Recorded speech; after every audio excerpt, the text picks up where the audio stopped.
Very good afternoon, my dear students. So, let us continue with the topic friction of the chapter laws of motion. ठीक है. अब friction basically क्या है? It is an opposing force. ये क्या है? जिस तरफ आप किसी बॉडी को फोर्स लगाते हो उसके अपोजिट जो एक फोर्स लगती है वो क्या होती है? Friction force. ठीक है.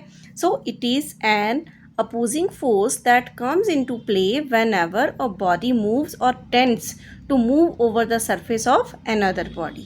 ठीक है. जैसे ये एक ऑब्जेक्ट है और इसको हमने मान लो किसी टेबल के ऊपर रखा हुआ है. ठीक है. अब इसको मैंने इस तरफ फोर्स लगा रही हूँ. ठीक है. तो जो फोर्स ऑफ फ्रिक्शन है इसके अपोजिट लगेगी. समझ में आ गया. और ऑब्जेक्ट है, ऑब्जेक्ट यदि स्टेबल है तो नीचे की तरफ कौन सी फोर्स लग रही है? mg. और इसको कौन बैलेंस कर रहा है? Normal reaction. ठीक है ना. तो अब अकॉर्डिंग टू मॉडर्न व्यू हमने तो यही पढ़ा है कि चलो फ्रिक्शन क्या है? एक अपोजिंग फोर्स है. वही है नो डाउट. पर अकॉर्डिंग टू मॉडर्न व्यू क्या बोल रहे हैं? The roughness of the surface is not cause of friction. कहते कि हम बोलते हैं कि जो कोई सरफेस है बहुत रफ सा है. ठीक है. जितना प्लेन होगा उसमें फ्रिक्शन कम होगा. ठीक है. या जो रफनेस है, ठीक है, सरफेस पे, वो कहता कॉज नहीं है फ्रिक्शन का. कौन बोल रहा है? According to modern view. ठीक है. बट फ्रिक्शन अराइजेस, किसकी वजह से फ्रिक्शन पैदा होते हैं? Due to strong atomic and molecular forces of attraction between the two surfaces at the point of actual contact. Basically कहता है जो आज का मॉडर्न व्यू है वो क्या बोल रहा है? जैसे ये मैंने नोटबुक रखी है, किसके ऊपर रखी है? टेबल के ऊपर. ठीक है. तो ये जो नोटबुक है ये भी छोटे छोटे मॉलिक्यूल्स, पार्टिकल्स, एटॉमिक पार्टिकल्स की बनी है और ये जो टेबल है वो भी उसका बना है. उनके बीच में जो अट्रैक्शन है, फोर्स ऑफ अट्रैक्शन है, उसकी वजह से ये जो फ्रिक्शन है वो प्रोड्यूस हुआ है. समझ में आ गया. ये है अकॉर्डिंग टू मॉडर्न व्यू. अब हम पढ़ते हैं टाइप्स ऑफ फ्रिक्शन. अब फर्स्ट वन है एक्सटर्नल फ्रिक्शन और दूसरा है इंटरनल फ्रिक्शन. एक्सटर्नल मीन्स बाहर से. ठीक है. इंटरनल मीन्स अंदर से. तो when two bodies in contact with each other try to move और there is actual relative motion between the two bodies, it is also called contact friction as well as external friction. यही simple सी example ही, यही notebook है, table है या कोई और आप ऑब्जेक्ट ले लो. ठीक है. उनके बीच में क्या है? एक कॉन्टैक्ट है. बाहर से मैं ऐसे फोर्स लगा रही हूँ, एक्सटर्नल फोर्स लगा रही हूँ, तो ठीक है ये मूव कर रही है और फोर्स ऑफ फ्रिक्शन इस तरफ लग रही है. समझ में आ गया. तो ये क्या है? External friction. दूसरा है इंटरनल फ्रिक्शन. इंटरनल फ्रिक्शन होता है इंटरनल, अंदर.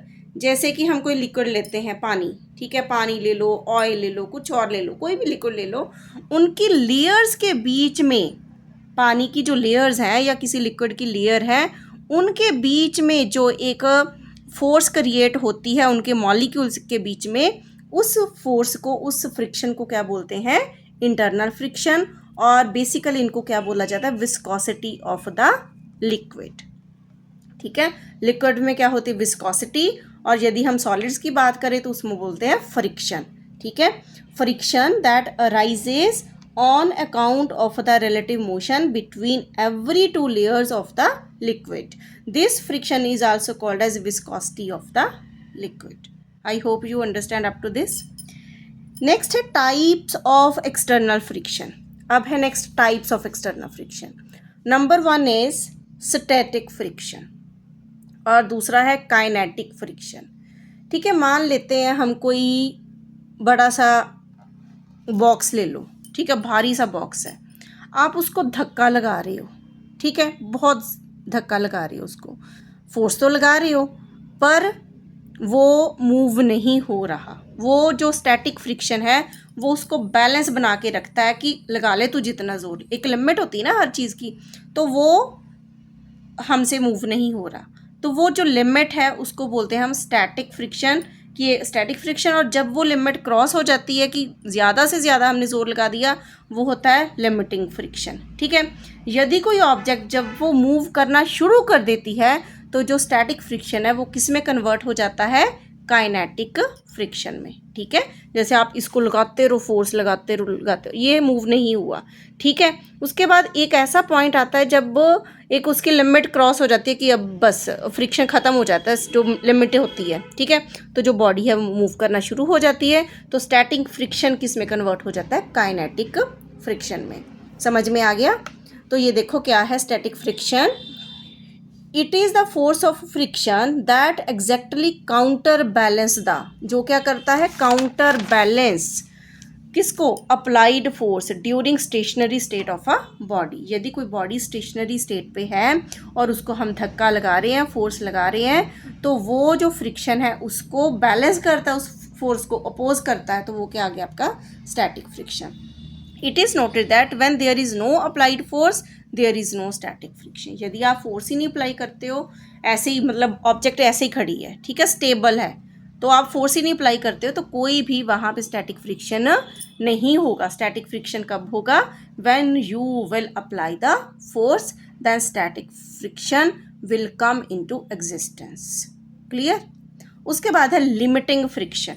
लिमिटिंग फ्रिक्शन मैंने आपको ऐसे बताया कि वो मैक्सिमम वैल्यू, जब तक आप उसको फोर्स लगाते हो मैक्सिमम वैल्यू, और उसमें मैक्सिमम फ्रिक्शन क्रिएट होता है, ठीक है, वही है। It is maximum value of the static friction which comes into play when a body just starts moving over the surface of another body, ठीक है। वो जब मतलब मैक्सिमम जब वो स्टार्ट करना शुरू कर देती है। समझ में आ गया? और जो स्टैटिक फ्रिक्शन है वो लिमिटिंग फ्रिक्शन से हमेशा छोटा है, ये तो नेचुरली है, ठीक है ना।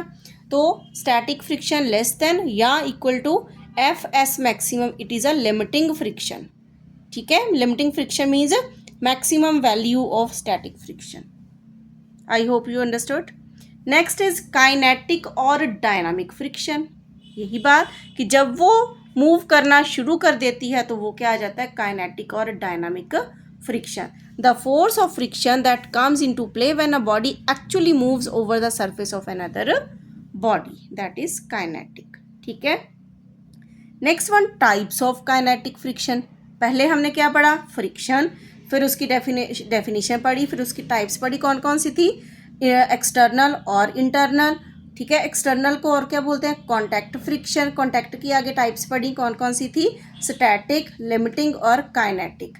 अब आ जाओ काइनेटिक की टाइप्स हैं, ये types of kinetic friction, sliding और रोलिंग, ठीक है। स्लाइडिंग का तो आपको मीनिंग से ही पता चल गया हो ना, पार्क में जाते हो तो स्लाइड लेते हो ना, तो वो क्या है? वहाँ पे क्या क्रिएट होता है? Sliding friction. रोड पे आपने रोलर देखा होगा, जो रोड बनाते हैं रोलर, तो जो चीज़ रोल करती है उसमें रोलिंग फ्रिक्शन आ गया, ठीक है। तो एक रोलिंग फ्रिक्शन जो होता है ना, वो स्लाइडिंग फ्रिक्शन से हमेशा कम होता है, ये चीज़ याद रखनी है आपने। Rolling friction is much smaller than the sliding friction. So पहले आ जाओ आप, टाइप्स ऑफ काइनेटिक फ्रिक्शन क्या है, स्लाइडिंग फ्रिक्शन को कैसे समझें आप। Force of friction that comes into play when a body slides over the surface of another body, for example when wooden block pulled और पुश्ड ओवर द ग्राउंड। किसी हम बड़ा सा वुडन ब्लॉक हो, उसको ऐसे रस्सी के साथ बांध के उसको ऐसे पुल करना है ना, खींच के लेके जाना, ठीक है, जब उसको पुश करना, तो वो क्या है? स्लाइडिंग। किसी चीज़ को ऐसे स्लाइड, समझ रहे हो ना आप? जैसे ये नोटबुक है, ये चीज़ नहीं है कि हमेशा उसके लिए सरफेस एक स्लाइडर की तरह हो। जैसे मान लो ये मेरी नोटबुक है, ठीक है, मैंने ऐसे इसको छोड़ा, या ये देखो मैंने पेन छोड़ा ऐसे, तो ये स्लाइड करके नीचे आ गया ना, तो यहाँ पे क्या क्रिएट होगा? Sliding friction. जैसे आप स्मूथ सरफेस में, जो सिंपल सरफेस भी है, फ्लोर है, उसमें आप किसी चीज़ को ऐसे खींच के लेके जाओगे, ठीक है, ऐसे मैंने इसको खींच के लेके गई, तो ये भी तो एक स्लाइडिंग करना हुआ ना, तो that is a sliding friction. Now next is rolling friction. Force of friction that comes into play when a body rolls over the surface of another body, ठीक है, कोई बॉडी रोल करती, ऐसे role करना, ऐसे ऐसे ऐसे role करना, ठीक है, तो इसको क्या बोलते हैं हम? Rolling friction. Force of friction that comes into play when a body rolls over the surface of another body, for example a wheel rolls over the road, ठीक है। Roller friction is much smaller than the sliding friction, ये मैंने आपको अभी बताया था। Clear? अब आ जाओ आप, कोफिशिएंट ऑफ फ्रिक्शन। ये बेटा इंपॉर्टेंट टॉपिक है, इसमें से क्वेश्चन आते हैं एग्जाम में, ठीक है, इसके एमसीक्यू भी बन सकते हैं, इजी टॉपिक है, तो ध्यान से इसको समझना है, ठीक है। कोफिशिएंट ऑफ फ्रिक्शन अब क्या है, अब कोफिशिएंट ऑफ फ्रिक्शन या कोफिशिएंट ऑफ स्टैटिक फ्रिक्शन ये क्या चीज़ है। कोफिशिएंट आप ज़्यादा देखते हो कि हम कैसे बोलते, कोई सिंपल सा ले ले, मान लो मैंने 3x एक ले लिया x हम वेरिएबल बोलते हैं, और इसका ये जो साथ में होता है इसको कोफिशिएंट या कांस्टेंट या बोलते हैं कोफिशिएंट, कोई ना कोई वैल्यू, ठीक है। ऐसे ही हमने यहाँ पे देखेंगे कि कोफिशिएंट ऑफ स्टैटिक फ्रिक्शन क्या है। The limiting friction is directly proportional to the normal reaction R between the surface in contact. ये जो क्या बोलते हैं लिमिटिंग फ्रिक्शन है ना, ये डायरेक्टली प्रोपोर्शनल किसके होता है, नॉर्मल रिएक्शन के। जैसे ये देखो, मानो ऑब्जेक्ट एक ये वाली रखी मैंने ऑब्जेक्ट, ठीक है, ये कौन सी रखी, एक ऑब्जेक्ट रखी मैंने, ठीक है। अब यहाँ पर ऑब्जेक्ट है तो ये नीचे को इसका वेट है कुछ ना कुछ, W is equal to mg। इसको बैलेंस कौन कर रहा है, R, ठीक है। आपको मैंने समझाया भी था, जब ये आपस में बैलेंस करती हैं, कोई फोर्स अप्लाई नहीं होती, तब तक ये अपनी जगह पर ही रहेगा, ठीक है ना, जो हमने लिफ्ट वाला किया था लिफ्ट में, ठीक है। तो वो अलग अलग केसेस किए थे। अब ये दोनों आपस में बैलेंस करते हैं और इधर फोर्स लगाई है तो इधर क्या होएगा, लिमिटिंग फ्रिक्शन, यानी कि मैक्सिमम स्टैटिक फ्रिक्शन। अब कहता है ये जो मैक्सिमम स्टैटिक फ्रिक्शन है ना, ये डायरेक्टली प्रोपोर्शनल है नॉर्मल रिएक्शन की।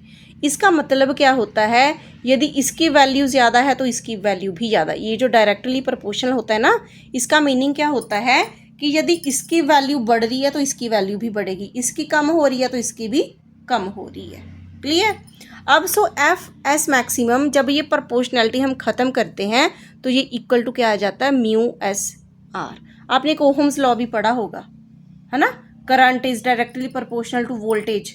तो डायरेक्टली करंट बढ़ेगा तो वोल्टेज बढ़ेगी, वोल्टेज बढ़ेगी तो करंट बढ़ेगा।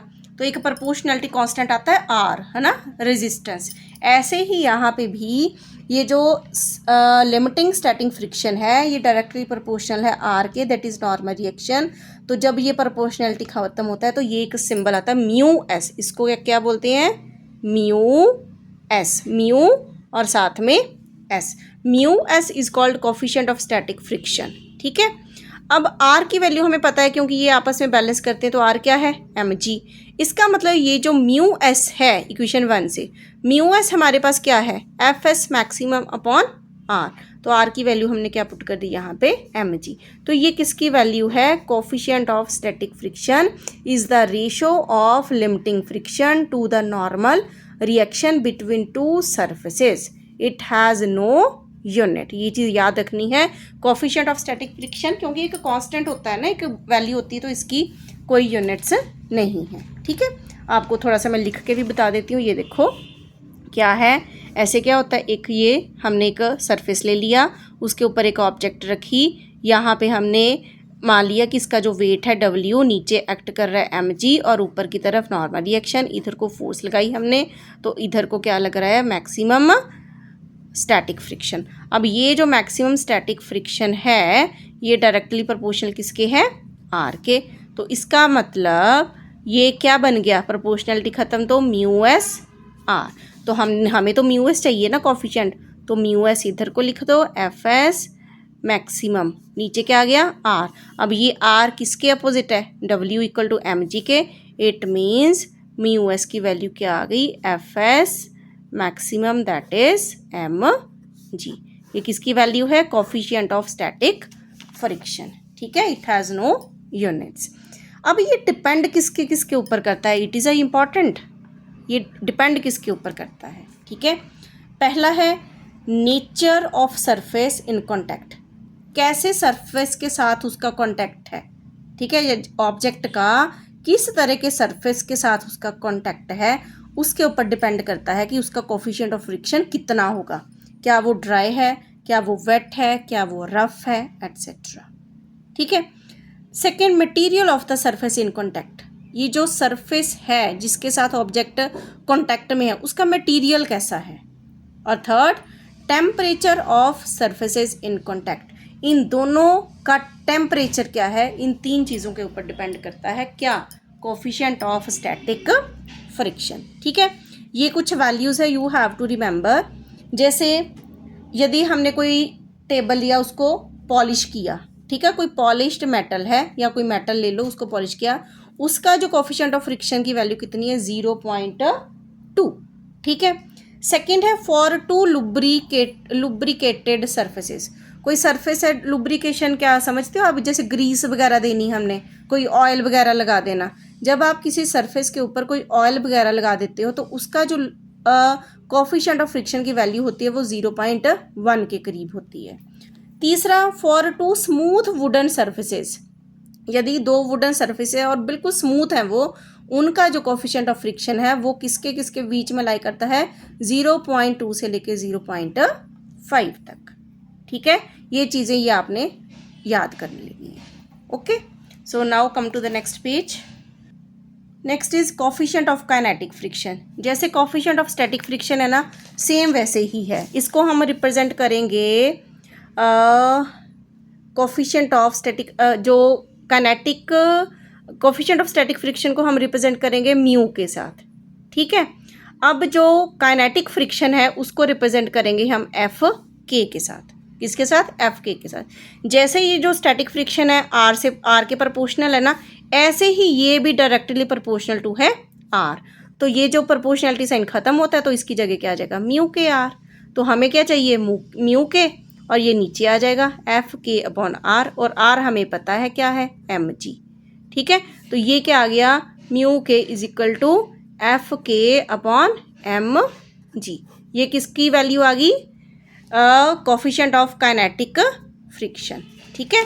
सो coefficient it is directly proportional to the normal reaction between the two surfaces in contact. Same वही बात है, ठीक है। F K, this is a F K, sorry, ठीक है। एफ के is directly proportional to r. Fk is equal to mu k r. So mu k is equal to Fk upon r, that is r is equal to mg. So it is the ratio of the force of kinetic friction to the normal reaction. किसकी ratio है ये? Kinetic friction की, और normal reaction r किसके equal है? mg के। It has no units, ठीक है। Next is laws of rolling friction. अब रोलिंग फ्रिक्शन है तो इसके, ठीक है ना, लॉज भी होंगे। रोलिंग फ्रिक्शन क्या चीज़ है ये भी इंपॉर्टेंट है। पहले तो सेम उसी की तरह जैसे एफ के है ऐसे ही एफ आर है। जो रोलिंग फ्रिक्शन है, ठीक है ना, वो उसको हम लिखेंगे एफ आर के साथ। ये भी किसके प्रोपोर्शनल है? आर के। ये दो चीज़ों के, एक इसके प्रोपोर्शनल है और दूसरा ये प्रोपोर्शनल है कि जो आपका रोलर है ना उसका क्या रेडियस क्या है, उस इन दोनों के ऊपर डिपेंड करता है, ठीक है। Radius of the rolling cylinder जो भी चीज़ होएगी। तो अब जब इन दोनों को हम ज्वाइन करेंगे तो F R is directly proportional to R upon R, इकट्ठा हो गया। तो F R is equal to, अब क्या आएगा? प्रोपोर्शनलिटी की जगह mu R, R upon R. ये फॉर्मूला आ गया, सिंपल सी बात है, ठीक है ना। तो लॉज ऑफ रोलिंग फ्रिक्शन क्या है? It is directly proportional to the normal reaction. Second, it is inversely proportional to the radius of the rolling cylinder or wheel, ठीक है। एफ आर इज इन्वर्सली, यदि 1 अपॉन हो जाए तो ये इसको क्या बोलते हैं? इन्वर्सली। इसका मतलब क्या होता है? यदि रेडियस ज़्यादा है तो रोलिंग फ्रिक्शन कम है, यदि रेडियस कम है तो रोलिंग फ्रिक्शन ज़्यादा है। ये एक दूसरे के अपोजिट होते हैं, ठीक है। कंबाइनिंग 1 और 2 हमने क्या किया? F R is directly proportional to R upon R, तो ये आ गया mu R into R upon R. Mu R is coefficient of rolling friction. This equation is valid if there is rolling without slipping. Rolling हो पर slippery ना हो, ठीक है, तभी ये जो इक्वेशन है वैलिड होती है। ये याद रखना ये चीज़। ये वाली इक्वेशन कब वैलिड है? This equation is valid if there is rolling without slipping, ठीक है। नेक्स्ट है एंगल ऑफ फ्रिक्शन। बहुत इंपॉर्टेंट टॉपिक है ये, एंगल ऑफ फ्रिक्शन और एंगल ऑफ रिपोज, बहुत इंपॉर्टेंट है। अब एंगल ऑफ फ्रिक्शन है क्या, पहले मैं आपको समझा देती हूँ, उसके बाद आपको बताती हूँ कि क्या है एंगल ऑफ फ्रिक्शन, ठीक है। ये देखो हमारे पास क्या है, एक सरफेस रखा, इसके ऊपर हमने ऑब्जेक्ट रख दी, ठीक है। अब इधर क्या लग रहा है? फोर्स लग रही है, और इधर क्या लग रहा है? लिमिटिंग फ्रिक्शन लग रहा है, ठीक है। इधर क्या है? नॉर्मल रिएक्शन आर, और नीचे को क्या है? M G. समझ में आ गया। अब इसका और इसका क्या लिमिटिंग स्टैटिक फ्रिक्शन और नॉर्मल रिएक्शन का जो क्या रिजल्टेंट है वो कुछ इस तरफ आएगा यदि हम बनाएंगे तो, ठीक है। इस तरफ इसका मान लो रिजल्टेंट आ गया, ठीक है। अब ये जो रिजल्टेंट मान लो इसको आर प्राइम ले लिया। अब इस रिजल्टेंट और इस नॉर्मल रिएक्शन के बीच में जो एंगल होता है उसको बोलते हैं angle of friction. I hope you understand. फिर समझाती हूँ। इधर फोर्स अप्लाई हो रही है, ठीक है, लिमिटिंग फ्रिक्शन इधर लग रहा है। अब लिमिटिंग फ्रिक्शन और नॉर्मल रिएक्शन के का रिजल्टेंट कुछ ना कुछ तो होगा ना, जो हमने पढ़ा है वेक्टर्स में पढ़ा है। तो ये जो रिजल्टेंट मान लो यहाँ पे हमने parallelogram law of vector addition से निकाल लिया। ये रिजल्टेंट और इस नॉर्मल रिएक्शन के बीच में जो एंगल बनता है वो क्या है, एंगल ऑफ फ्रिक्शन, ठीक है। तो इसको समझते हैं अब। Angle of friction between any two surfaces in contact is the angle of friction क्या है, between any two surfaces in contact is the angle which the resultant of force of limiting friction Fs maximum and normal reaction R makes with normal reaction. जो मैंने समझाया वही लिखा है कि इसका और इसका जो रिजल्टेंट है R प्राइम और नॉर्मल रिएक्शन के साथ जो एंगल है उसको बोलते हैं angle of friction. Let body of weight W is equal to mg lies on the horizontal surface. W is balanced by R. R prime is the resultant of limiting friction and normal reaction, ठीक है। R prime इसका और इसका क्या आ गया, resultant. अब relation between angle of friction and coefficient of friction. Relation between angle of friction, angle of friction को कैसे मैंने डिनोट किया, थीटा के साथ। किसके साथ किया, ऐसे थीटा बोलते हैं इसको, ठीक है। एंड कोफिशिएंट ऑफ फ्रिक्शन आपको पता ही है क्या है, म्यू एस। इन दोनों के बीच में रिलेशन हमने फाइंड आउट करना है। अब हमारे पास ये एक ट्रायंगल बन गई है, ठीक है। ट्रायंगल कौन सी, ओ ए सी, ठीक है। अब हमें पता है कि जहाँ पे एंगल होता है वो वाली चीज़ क्या होती है, बेस, और इधर का हो गया परपेंडिकुलर और ये क्या हो गया, हाइपोटेन्यूज।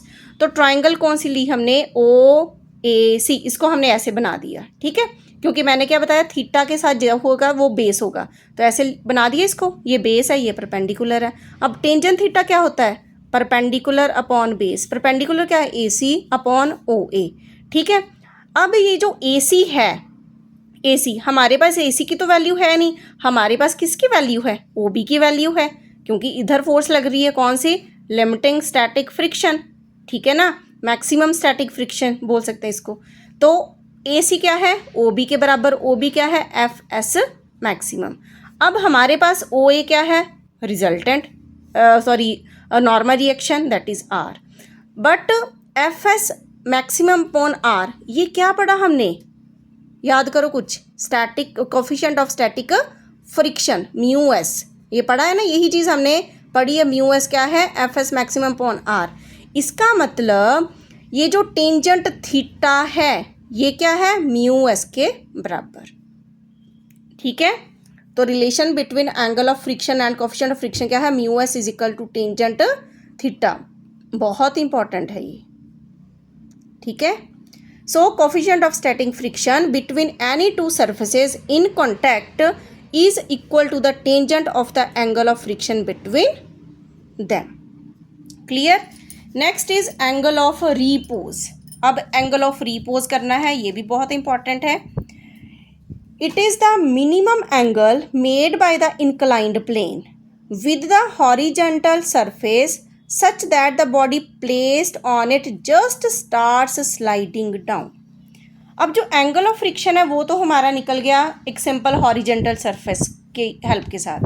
अब जो एंगल ऑफ रीपोज है ना, ये कहाँ यूज़ होता है, जब हम इंक्लाइंड प्लेन की बात करते हैं। जैसे मान लो ये वाला ऐसे मान लेते हैं, जैसे एक ढलान नहीं होती, ये वाला एक इंक्लाइंड प्लेन है, ठीक है, उसमें ये होता है angle of Repos.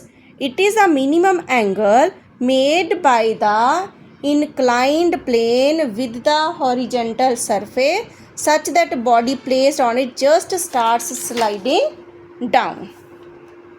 Now come to the next page. सो वो मिनिमम एंगल जहाँ पे वो ऑब्जेक्ट स्लाइड करना शुरू कर देती है, ठीक है, वो मिनिमम एंगल जहाँ पे कोई ऑब्जेक्ट स्लाइड करना शुरू कर देती है उसको क्या बोलते हैं, एंगल ऑफ रिपोज। ये देखो मैं आपको समझाती हूँ एग्जांपल से। ये हमने ले लिया एक सरफेस, ठीक है, यहाँ पे हमने मान लिया एक इंक्लाइंड प्लेन, पहले इसको समझ लेना। अच्छा ठीक है, अब इस जो इंक्लाइंड प्लेन है ना, यहाँ पे हमने एक ऑब्जेक्ट रखी हुई है। ऑब्जेक्ट यहाँ पे इसको ओ मान लेते हैं, इसको ए मान लेते हैं और इसको बी मान लेते हैं। अब ऑब्जेक्ट ऐसे है तो इसका जो वेट है वो तो डाउनवर्ड होगा ना, नीचे की तरफ। ये डायग्राम बहुत इंपॉर्टेंट है, ध्यान से समझना। अब मान लेते हैं, पहले तो मैं बताती हूँ कि एंगल ऑफ रिपोज मतलब क्या है। कि मान लो कि ये चीज़ है हमारे पास, यहाँ पे ऑब्जेक्ट है, ठीक है। अब ये एंगल छोटा है, ठीक है। अब यहाँ पे रखिए ऑब्जेक्ट, ये स्लाइड नहीं कर रही, तो मैंने इसको थोड़ा सा और बड़ा कर दिया। जैसे ही मैंने इस एंगल को बड़ा किया तो ये स्लाइड नीचे आनी शुरू हो गई। जिस पॉइंट पे ये स्लाइड होना शुरू होएगी वो जो एंगल होगा उसको हम बोलते हैं एंगल ऑफ रिपोज। इसको डिनोट करते हैं अल्फ़ा के साथ, किसी और सिंबल के साथ भी कर सकते हैं। कई बुक्स में अल्फ़ा होता है, कई में फाई होता है, तो कुछ भी यूज़ कर सकते हैं, ठीक है। तो वो एंगल, मिनिमम एंगल जहाँ पे एक ऑब्जेक्ट स्लाइड करना शुरू करती है उसको बोलते हैं एंगल ऑफ रिपोज। अब अच्छा, मान लो कि इस पॉइंट पे इसने मूव करना शुरू किया, स्लाइड करना शुरू किया, मीन्स ये आ गया हमारा अल्फ़ा, ठीक है।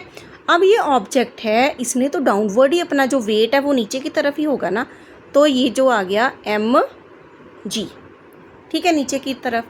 अब इस ऑब्जेक्ट के ऊपर एक नॉर्मल रिएक्शन तो लग रहा है, ठीक है, नॉर्मल होता है ऑब्जेक्ट के सीधा 90 डिग्री के ऊपर। अब ऑब्जेक्ट तो हमारी ऐसे ही है, इसका मतलब इसके ऊपर जो रिएक्शन ऐसे नॉर्मल ऐसे लगेगा, ठीक है। अब इस नॉर्मल रिएक्शन को कोई ना कोई तो बैलेंस करेगा ना। कौन बैलेंस करेगा? कौन बैलेंस करेगा? ये जो एम जी है, अब ये दो कंपोनेंट्स में डिवाइड होएगा, ठीक है। कौन कौन से कंपोनेंट? एक तो ये सीधा नीचे और एक इस तरफ, ठीक है, एक नीचे और एक इस तरफ। समझ में आ गया? अब ये कंपोनेंट क्या होगा, अब हमें ये देखना पड़ेगा।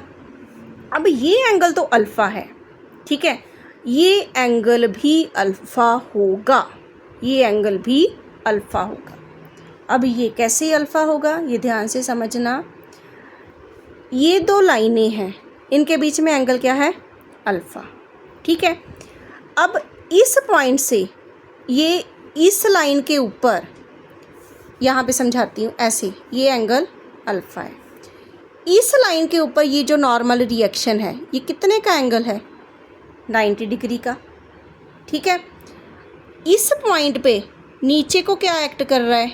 एम जी, और ये इधर था, ये एम जी इधर को चला गया नीचे को, ये एंगल भी कितने का है? 90 डिग्री का। जब इन दो लाइंस के बीच में एंगल अल्फ़ा है और इस लाइन के ऊपर परपेंडिकुलर है, इस लाइन के ऊपर भी ये वाला परपेंडिकुलर है, इसके ऊपर ये वाला परपेंडिकुलर है, तो दो परपेंडिकुलर के बीच में भी वही एंगल होता है, ठीक है। तो इसलिए ये भी अल्फ़ा है और ये भी अल्फ़ा है। और जब हमें पता चल गया कि एंगल यहाँ पे है, इसका मतलब जिस तरफ एंगल होगा वो क्या बन जाता है? Cos alpha, M G cos alpha, और दूसरी तरफ क्या बन जाता है? M G sine alpha. ये क्या बन गया? एम जी साइन अल्फ़ा, और ये क्या बन गया? एम जी कॉस अल्फ़ा, ठीक है। अब इस तरफ ऑब्जेक्ट या बॉडी स्लाइड हो रही है, मीन्स फोर्स इस तरफ लग रही है, तो जो स्टैटिक फ्रिक्शन है, मैक्सिमम स्टैटिक फ्रिक्शन, वो इस तरफ लगेगा, इस तरफ। आई hope you understand this diagram. नहीं समझ में आया तो you can ask from me, ठीक है। चलो, it is represented by alpha and it's value depends on material and nature of the surface in contact. किसकी? अल्फ़ा की वैल्यू भी किसके ऊपर डिपेंड करती है? मटेरियल कैसा है और सरफेस की नेचर कैसी है, कैसे ऑब्जेक्ट और इस इंक्लाइंड प्लेन के बीच में कॉन्टैक्ट है, उसके ऊपर डिपेंड करता है अल्फ़ा की वैल्यू। नेचुरली है, आप ज़्यादा रफ होगा, ठीक है ना, तो इसका जो एंगल और बढ़ जाएगा, ठीक है, उतना उसमें स्टैटिक फ्रिक्शन ज़्यादा और क्रिएट होगा। यदि स्मूथ होगा तो वो ज़्यादा अच्छे से जल्दी से स्लाइड करेगी, तो एंगल उतना कम होगा। तो हमें ये किसके ऊपर डिपेंड करता है, मटेरियल और नेचर के ऊपर। Let a body of mass m is placed on inclined plane, O B के ऊपर हमने एक ऑब्जेक्ट रख दी जिसका मास क्या है m, और एंगल ए ओ बी क्या आ गया हमारे पास अल्फ़ा। ठीक है, angle alpha is so adjusted that body placed on inclined plane just starts sliding down. इस एंगल को अल्फ़ा को उस हिसाब से हमने करना है सेट कि ऑब्जेक्ट स्लाइड करना शुरू कर दे। Various forces acting on the body of mass m R, अब कई फोर्सेस एक्ट कर रही हैं, है ना, ये मैंने आपको अभी बताया कौन कौन सी। एक तो W is equal to mg, ठीक है, ये एक्टिंग वर्टिकली। उसके बाद नॉर्मल रिएक्शन R, दूसरा कौन सी, ये फर्स्ट आ गई। दूसरा क्या है नॉर्मल रिएक्शन, ये किसके परपेंडिकुलर है ओ बी के ऊपर। ओ बी क्या है हमारा इंक्लाइंड प्लेन, इसके ऊपर लग रही है। ठीक है, फिर third force of limiting friction, अब लिमिटिंग फ्रिक्शन इधर लग रही है अपवर्ड, एक्टिंग अपवर्ड। और resolve W is equal to M G into two components, कौन कौन से, एम जी कॉस अल्फ़ा। अब एम जी कॉस अल्फ़ा किसके अपोजिट है आर को, मीन्स आर और एम जी कॉस अल्फ़ा एक दूसरे के इक्वल हैं, बैलेंस कर रहे हैं। इसी तरह मैक्सिमम स्टैटिक फ्रिक्शन किसको बैलेंस कर रहा है, एम जी साइन अल्फ़ा को। M G sine alpha opposite to the F S max. समझ में आ गया बच्चे। सो हमारे पास आर किसको बैलेंस कर रहा है, इसको, तो आर की वैल्यू क्या है एम जी कॉस अल्फ़ा, और ये किसके इक्वल है एफ एस मैक्सिमम, ये किसके इक्वल है एम जी साइन अल्फ़ा। इन दोनों को आप डिवाइड कर दो, ठीक है ना, इसको ये 1 आ गई और ये 2 आ गई, ठीक है, 2/1 इसको कर दो। ये क्या आ गया F S maximum upon R, ये क्या बन गया M G sine alpha M G cos alpha. M G cancel, sine alpha upon cos alpha क्या हो गया टेंजेंट अल्फ़ा, और ये क्या है F S maximum upon R. ये चीज़ समझ में आ गई यहाँ तक।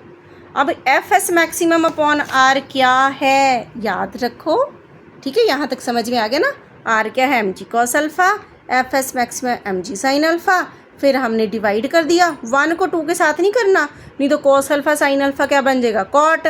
हमें निकालना है टेंजेंट, ठीक है, 2/1 करोगे तो टेंजेंट अल्फ़ा क्या गया F S max upon R. अब याद हो ये क्या था coefficient of static friction, that is mu S.